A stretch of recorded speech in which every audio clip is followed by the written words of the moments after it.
किसी गांव में शंभू दयाल नाम का एक प्रसिद्ध ब्राह्मण रहता था। वह बहुत विद्वान था और लोग आए दिन उसे अपने घर पे भोजन के लिए निमंत्रण देते रहते थे। एक दिन ब्राह्मण एक सेठ जी के यहाँ से भोजन करके आ रहा था।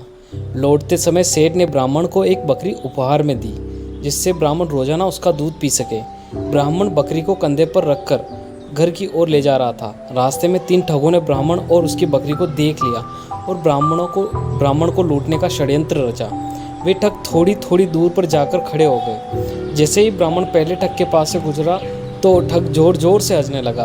ब्राह्मण ने इसका कारण पूछा तो ठग ने कहा, महाराज, मैं पहली बार देख रहा हूँ कि एक ब्राह्मण देवता अपने कंधे के ऊपर गधे को लेकर जा रहे हैं। ब्राह्मण को उसकी बात सुनकर गुस्सा आ गया और ठग को बुरा भला कहते हुए आगे बढ़ गया।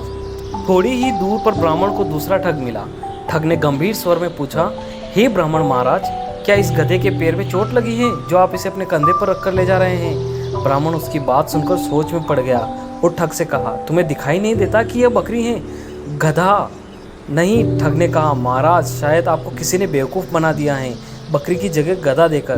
ब्राह्मण ने उसकी बात सुनी और सोचता हुआ आगे बढ़ गया। कुछ दूरी पर ही उसे तीसरा ठग दिखाई दिया। तीसरे ठग ने ब्राह्मण को देखते ही कहा, महाराज, आप क्यों इतनी तकलीफ उठा रहे हैं? आप कहें तो मैं इसे आपके घर तक छोड़ आता हूँ, मुझे आपका आशीर्वाद और पुण्य दोनों मिल जाएंगे। ठग की बात सुनकर ब्राह्मण खुश हो गया और बकरी को उसके कंधे पर रख दिया। थोड़ी दूर जाने पर तीसरे ठग ने पूछा, महाराज, आप इस गधे को लेकर कहाँ जा रहे हैं?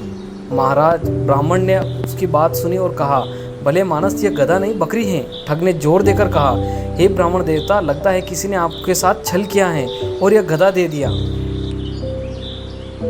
ब्राह्मण ने सोचा कि रास्ते में जो भी मिल रहा है बस एक ही बात कह रहा है। तब उसने ठग से कहा, एक काम करो, यह गधा मैं तुम्हें दान में करता हूँ, तुम ही इसे रख लो।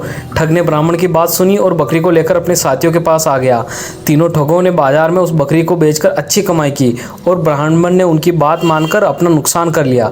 कहानी से सीख, किसी भी झूठ को अगर कोई बार बार बोला जाए तो वो सच लगने लगता है। इसीलिए हमेशा अपने दिमाग का उपयोग करें और सोच विचार कर ही किसी का विश्वास करें।